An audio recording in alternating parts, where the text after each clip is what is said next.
yêu xa. Nếu sau này họ ra đi vội vàng, anh vẫn chờ em dấu muôn màng. Biết em thương người ấy đã rất nhiều, anh hỏi lòng anh có bao nhiêu. Trái tim em giờ đã quên nuông chiều, xin đừng quên ta đã từng yêu. Hello các bạn, hôm nay mình sẽ chỉ cho các bạn nấu steak tuyệt ngon. Muốn ăn steak thì các bạn hãy mua steak loại này. Steak gọi là rib eye. Đây, rib eye là cái loại này nè. Nó để là thấy không? Để là rib eye steak boneless USDA Prime. Thấy không? Cái này là tụi USDA proof á. Cái này là cục này, miếng này là 27 đồng 21 cent. Mỗi một pound là 12 đồng 48 cent. Đấy. Cho hai miếng này là 2 pound 1, khoảng 2 pound 2. Còn hơn ký Việt Nam thôi phải không? Đấy. Trước hết là phải rửa, mình rửa miếng này rồi. Rửa xong rồi mình lấy miếng giấy mình chùi lên.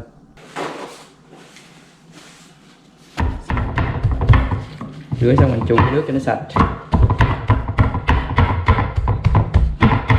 Đấy. Rồi mình lấy cái dao, mình khứa như thế này.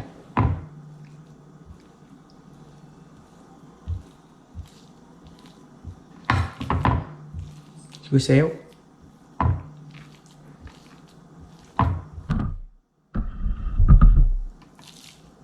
Hai bên luôn nha.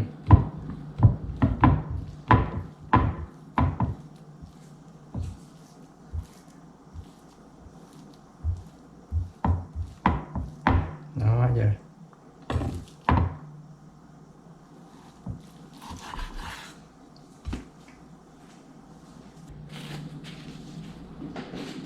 Khi mình làm steak thì mình phải có một ít tiêu. Kìa, tiêu xay ra rồi á. Muối. Với một thứ nữa là rosemary leaf. See? Rosemary leaf. Thì mình ốp lên đây cho cái mùi nó thơm. Trước là mình rắc một tí muối lên. Đừng nhiều quá nghe, vừa thôi. Tí muối lên. Đấy. Rồi tiêu.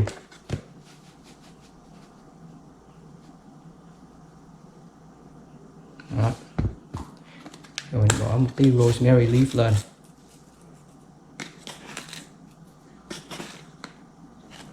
Cho đều lên. Rồi mình lấy cái tay mình ép xuống. Tại mình ép xuống khi mình cầm lên nó rớt ra không, mình đè cho nó dính như miếng thịt. Đấy, lật ngược lại, làm y hệt vậy luôn. Cũng rắc tí muối. Chút muối thôi, nhỏ vậy thôi.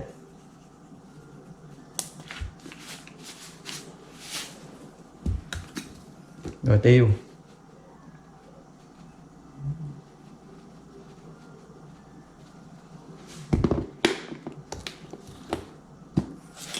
Rồi mình lấy một tí rosemary leaf á, cho bỏ lên, rắc lên. Rồi kế là mình phải lấy một cái chảo. Đấy. Phải để cho thiệt là nóng lên. Rồi bỏ tí dầu ăn vô.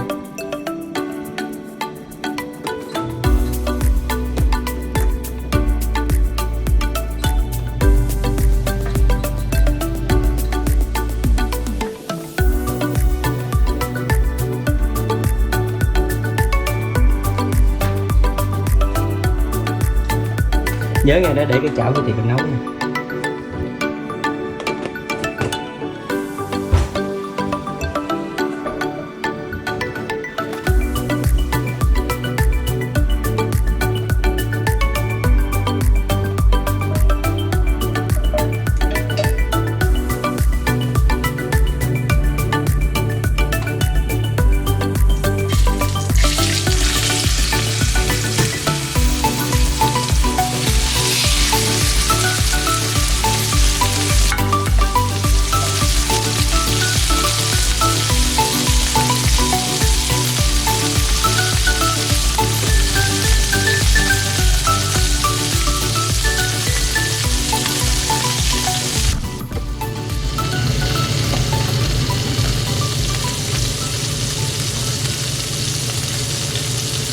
Thì mình để vô chiên khoảng chừng 1 phút của mình mới lật cái chiều kia lại.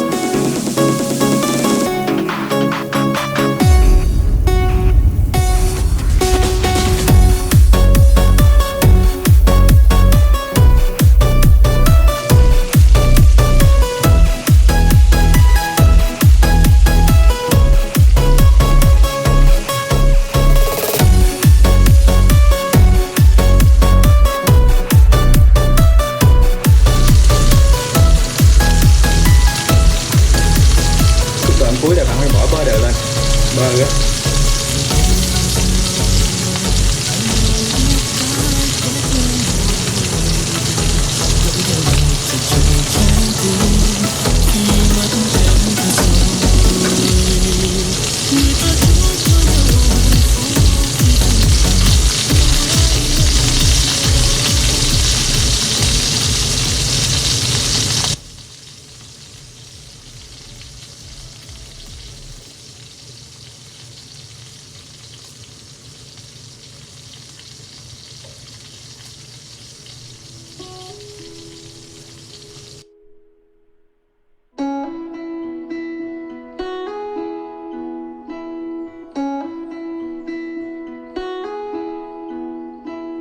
Left her home to find where she belonged. Mother's scared to leave her all alone.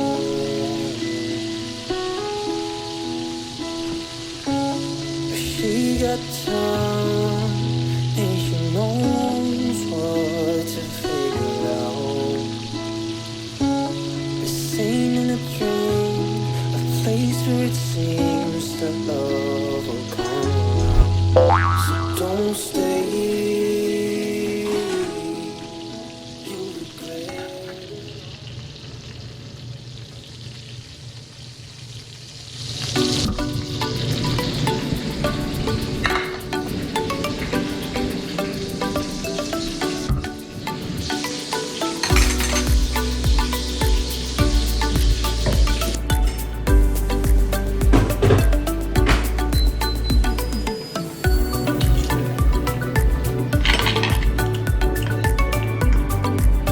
Close it.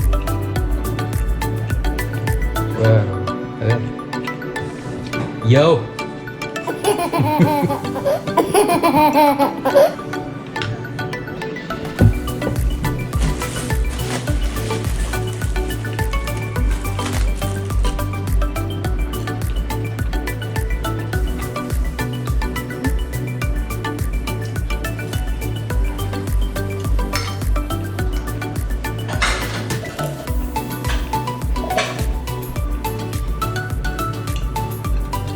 Mấy đứa nhỏ nó ăn mà mình không dám ăn nhiều đâu. Ăn cái này nè. High cholesterol. Rồi high cholesterol, cái này bị gì? Too much fat.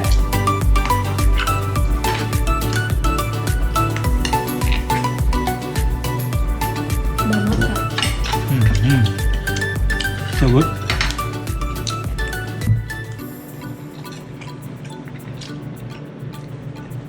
Coi nè.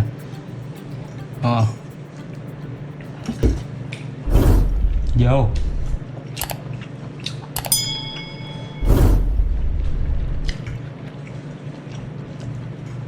Cái này trong nó còn đỡ không?